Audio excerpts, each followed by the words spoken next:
Sebelum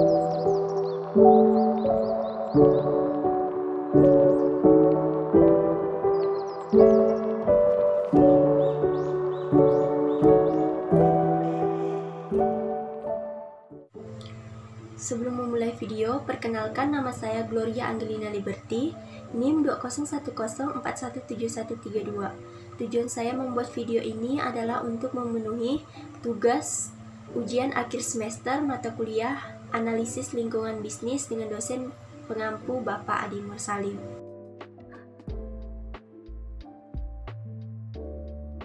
Saya menghadiri perkuliahan selama 17 kali pertemuan. Kenapa saya mengikuti perkuliahan?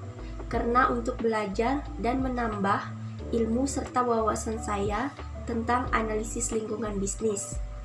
Karena sebagai mahasiswa, saya harus bertanggung jawab terhadap perkuliahan yang sedang saya jalani untuk mendapatkan nilai yang lebih baik.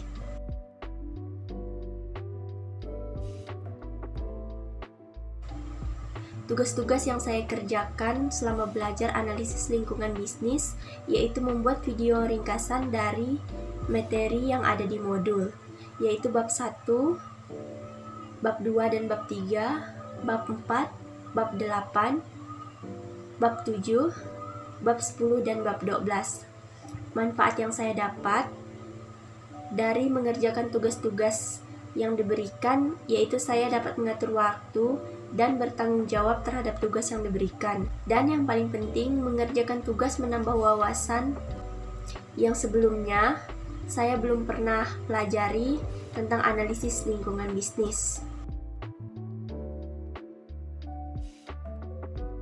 Dampak perilaku yang saya dapatkan selama saya mengikuti kuliah analisis lingkungan bisnis yaitu saya menjadi open-minded, mendapatkan pelajaran yang saya tidak tahu selama ini, serta mengubah sudut pandang saya terhadap lingkungan bisnis.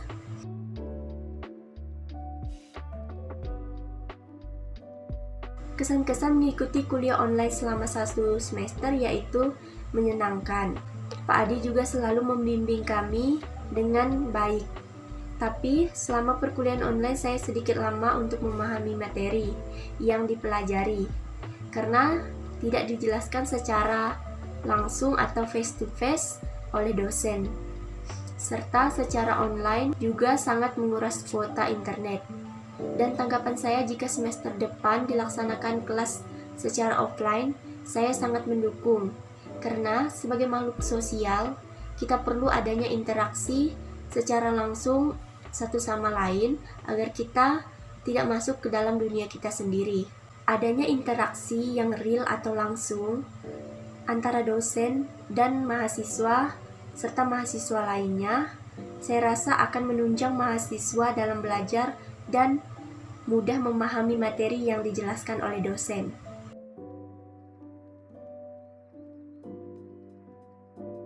Karena lingkungan bisnis ini memberikan dampak positif bagi sebuah bisnis pada dasarnya, lingkungan itu adalah suatu yang ada di sekitar kita dan berpengaruh terhadap diri kita. Sedangkan lingkungan yang mempengaruhi bisnis itu merupakan segala sesuatu yang ada di perusahaan dan memiliki pengaruh terhadap pengusaha itu sendiri atau keseluruhan dari faktor-faktor eksternal yang mempengaruhi perusahaan dari segi kegiatan maupun organisasinya. Yang dimaksud dengan strategi non-pasar adalah mereka yang bertindak atau faktor-faktor ekonomi luar sistem pasar. Faktor-faktor tersebut mencakup pengorganisasian dan koreksi faktor-faktor yang memberikan keteraturan pada pasar dan lembaga serta organisasi serikat lainnya. Ada 3 pilihan strategi generik: kepemimpinan biaya, kedua diferensiasi, dan yang ketiga fokus. Dalam lingkungan bukan pasar, undang-undang, peraturan, keputusan administratif, dan tekanan publik adalah hasil dari kompetisi yang melibatkan individu, aktivis, kelompok kepentingan, dan perusahaan. Dalam lingkungan pasar, strategi ditengahi oleh pasar. Sedangkan di lingkungan bukan pasar, strategi ditengahi oleh lembaga publik dan swasta, termasuk legislatif, pengadilan, badan pengatur, dan sentimen publik. Prinsip dasar yang mendasari perumusan strategi dalam politik kepentingan, yaitu salah satunya adalah apakah sistem politiknya demokratis atau otoriter. Karena pada umumnya ada sedikit pembatasan pada kelompok kepentingan dalam masyarakat demokratis. Mereka memiliki lebih banyak pilihan yang tersedia, misalnya memperkerjakan pelobi, menggunakan pers, dan menggelar demokrasi publik. Dengan demikian, strategi dan taktik lebih formal dan terbuka daripada masyarakat otoriter. Perbedaan lingkungan pasar dan lingkungan bukan pasar. Di lingkungan pasar, kinerja ditentukan oleh persaingan antara perusahaan-perusahaan seperti yang diarahkan oleh pasar atau strategi kompetitif.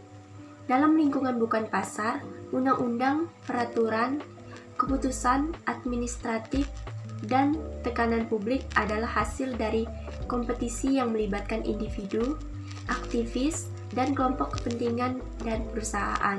Di lingkungan pasar, strategi intermediated dilakukan oleh pasar, sedangkan oleh lembaga-lembaga pasar. Strategi intermediated dilakukan oleh lembaga-lembaga publik dan swasta, termasuk legislatif, pengadilan, lembaga regulator, dan sentimen publik. Lingkungan bukan pasar dipengaruhi oleh lingkungan. Sangat penting karena adanya media kita dapat mempromosikan atau memasarkan produk kita dengan mudah.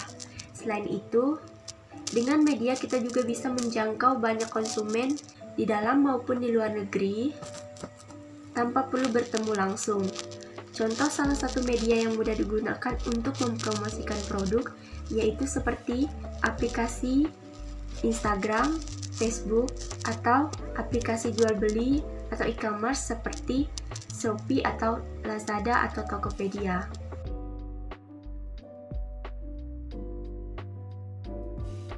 Bentuk pertama dari kegagalan tindak sempurna dapat dilihat pada selisih antara penjual dan pembeli sangat banyak dengan harga barang atau produk yang sama. Alasan utamanya karena mereka dapat menentukan harga seperti menaikkan dan menurunkan dengan memperhitungkan jumlah barang. Judul pada video pertama yaitu perencanaan bisnis.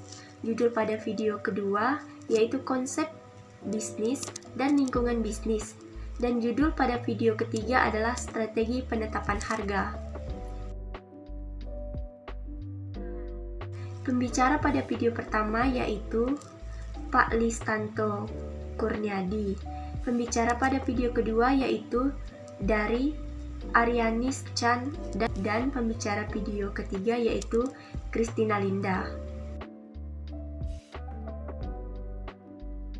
Yang dibicarakan pada video pertama yaitu pembicara membahas bab 1 perencanaan bisnis, yaitu ada kompetisi dasar dan tujuan pembelajaran, perusahaan, pemasok, perentaraan pesanan, pelanggan, para pesaing, dan masyarakat. Dalam video kedua, pembicara membahas konsep bisnis dan lingkungan bisnis. Yang pertama konsep bisnis, kedua jenis-jenis kebutuhan, ketiga lingkungan bisnis, keempat lingkungan umum, kelima lingkungan global, keenam lingkungan industri. Sedangkan dalam video ketiga yang dibahas oleh pembicara adalah mengenai analisis non-pasar yang bekerja sama dengan pemerintah. Pembelajaran yang dapat saya ambil setelah menonton ketiga video tersebut adalah menambah wawasan dan pengetahuan saya tentang perencanaan bisnis, konsep bisnis dan lingkungan bisnis, serta yang terakhir mengenai analisis non-pasar perusahaan.